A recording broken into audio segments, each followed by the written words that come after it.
Man, this certainly looks racist. And so I had the team. I was like, hey, tell me what ESPN says about this.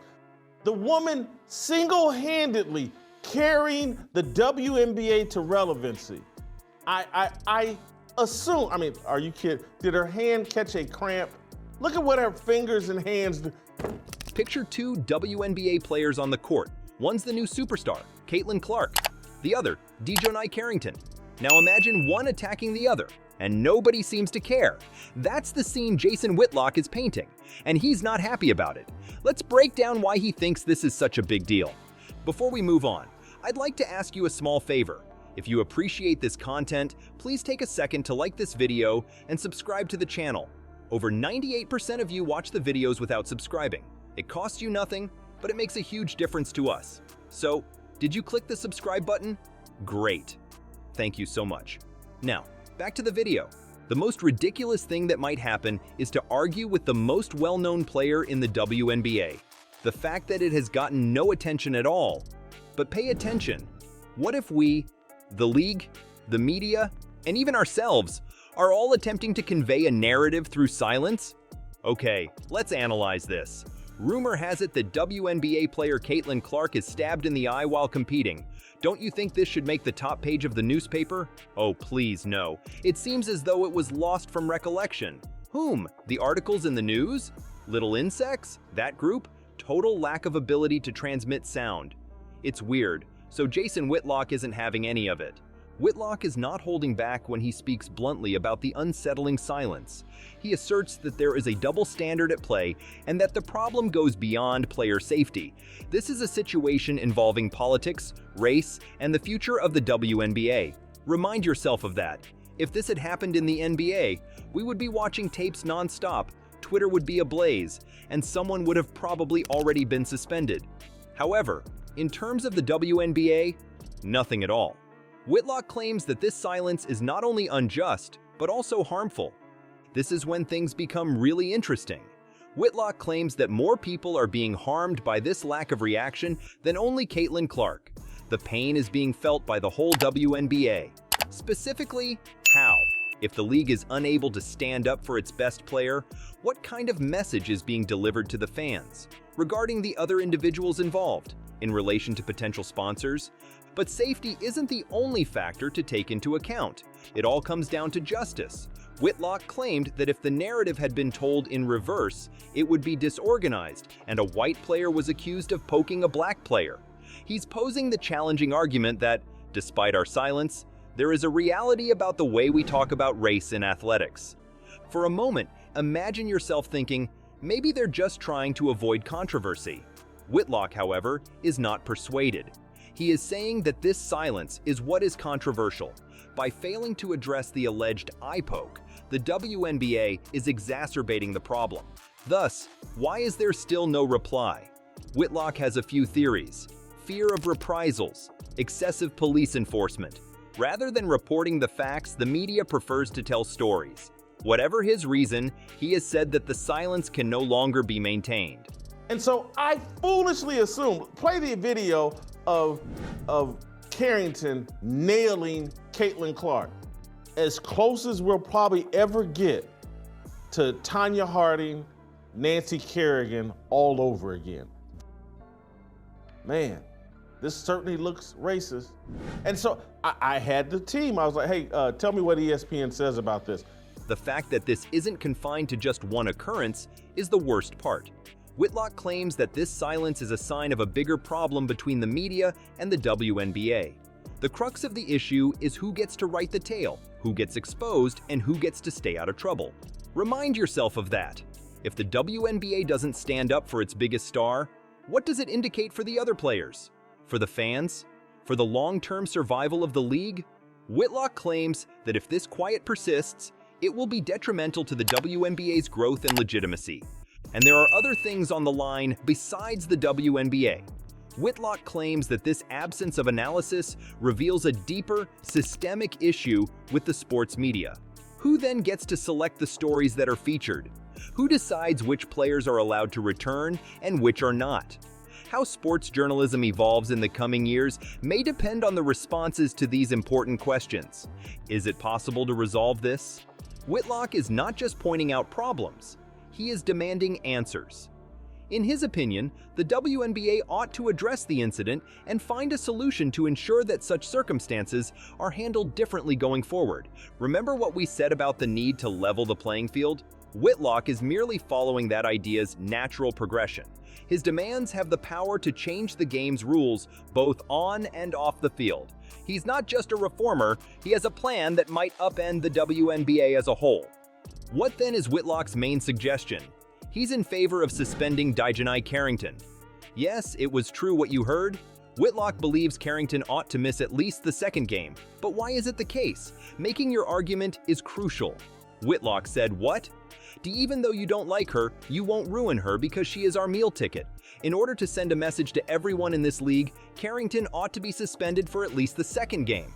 Perhaps you're wondering, what's the big deal? Since there is just one game. Whitlock asserts that it's about much more than that, though. First and foremost, protecting the top players in the league.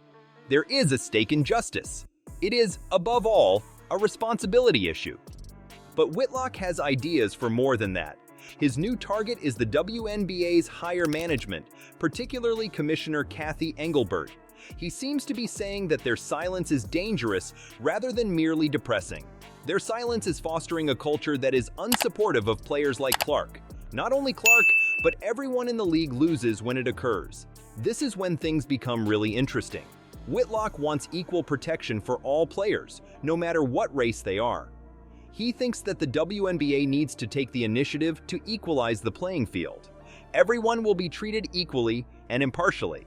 All along, we're even playing fields. Consider Whitlock's suggested modifications to the WNBA. Imagine a league in which every player is respected, safe, and valued, where everyone abides by the guidelines exactly, wherein every player should be protected from damage, not just the most well-known ones, just because they are. Whitlock argues that this is about more than just making the game safer. The objective is to rebrand the WNBA. Establishing a league with the support of players, sponsors, and fans is the aim. The intention is to increase the WNBA's strength and reliability. However, we have to acknowledge that change isn't always fun. Challenges are unavoidable. There may be some people who are hesitant. It could seem extravagant and premature to some people. Whitlock, however, believes that the benefits might outweigh the drawbacks. He feels that if the WNBA takes a stand now, it will have better future possibilities. Remind yourself of that. A more conscientious league could lead to increased player safety. Viewers may be more inclined to pay attention if they believe the game to be fair. I assume, are you kidding? Did her hand catch a cramp? Look at what her fingers and hands do.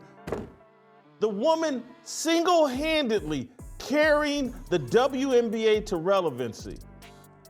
And so I just assume that all the social justice, racial justice warrior people would be up in arms and be like, hey, we got to call balls and strikes here. A greater number of talented athletes may apply if they are confident they would be safe in the league.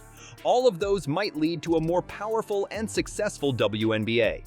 Whitlock's plans for the WNBA are intended to completely transform the league, not only ensure player safety. Would you trust me if I told you that his ideas may increase the number of viewers, enhance the talent, and heighten the enthusiasm? And what's really fantastic? All it takes is one small tweak to get started. Imagine a WNBA where every player is respected, safe, and acknowledged. Not just the stars, but every player on the floor. Do you believe it to be only a dream? Whitlock asserts, however, that this is not only feasible, but also essential to the league's long-term viability. What would happen in the new WNBA then? Envision a league where accountability is the rule rather than the exception. All players, regardless of identity or origin, are aware that any unsportsmanlike behavior will be handled swiftly and fairly. In this league, on-court drama and racial tensions are secondary to the game. The things that happen off the court are just as significant.